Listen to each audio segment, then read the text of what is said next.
raisons pour lesquelles certains candidats ont été invalidés, mais aussi pour regarder le diagnostic du logiciel lui-même qui a permis de faire la sélection au niveau du Conseil constitutionnel. Je suis pour un processus inclusif, transparent et apaisé qui permette un passage de relais dans la douceur et dans la paix. C'est ça qui est le plus important pour notre pays aujourd'hui. Vous avez raison, l'Afrique de l'Ouest aujourd'hui vit des moments extrêmement difficiles.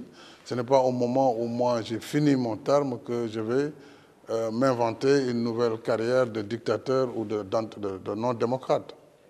C'est un tableau qu'on peint, mais qui ne correspond pas à mon profil, qui ne correspond pas à ma personnalité et qui ne correspond pas à la réalité. La réalité, c'est que s'il n'y avait pas eu ces contestations crescendo, malgré les manquements, on aurait pu aller vers les élections. Mais appeler à enjamber et à poser le débat pour que l'élection soit plus inclusive et plus transparente, je pense que c'est ça qui est essentiel et non pas un jour après ou 2 mois après ou 3 mois après.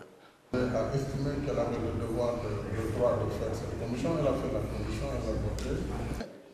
Je pense que ce qui est essentiel pour moi, c'est la stabilité du Sénégal. Et là-dessus, quel que soit le prix à payer, il faut le payer pour que ce pays continue sa trajectoire dans la stabilité, dans la démocratie. Maintenant, ils ont été éliminés pour cette raison. D'autres vont compétir en faisant la double nationalité. Ils ont introduit une demande. Il est trop tôt pour moi d'apprécier cette perspective.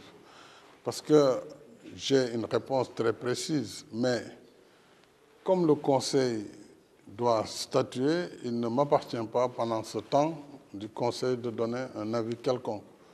Vous savez, le principe de la séparation des pouvoirs voudrait que chacun reste dans sa sphère et n'interfère pas sur le travail de l'autre.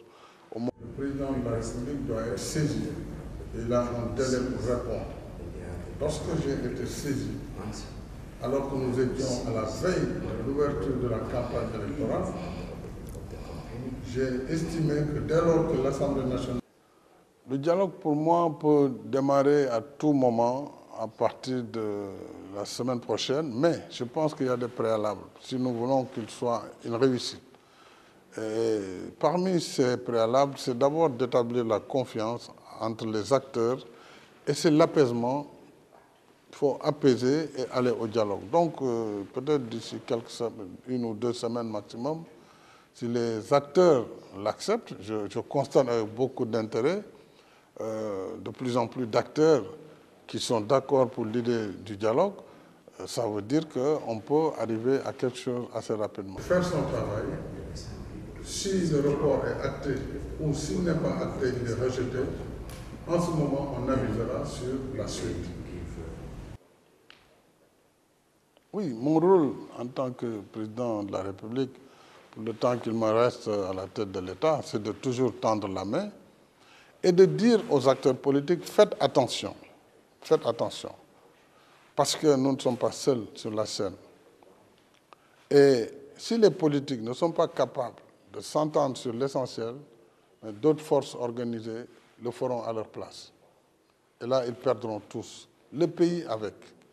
Donc oui, il faut contester, il faut dire ce que l'on veut, mais il ne faut pas dépasser les limites qui permettent au pays de maintenir sa trajectoire démocratique. Si on n'est plus en démocratie, on sera dans autre chose. Vous voyez que nous sommes dans un temps des institutions, dans un temps constitutionnel où chaque institution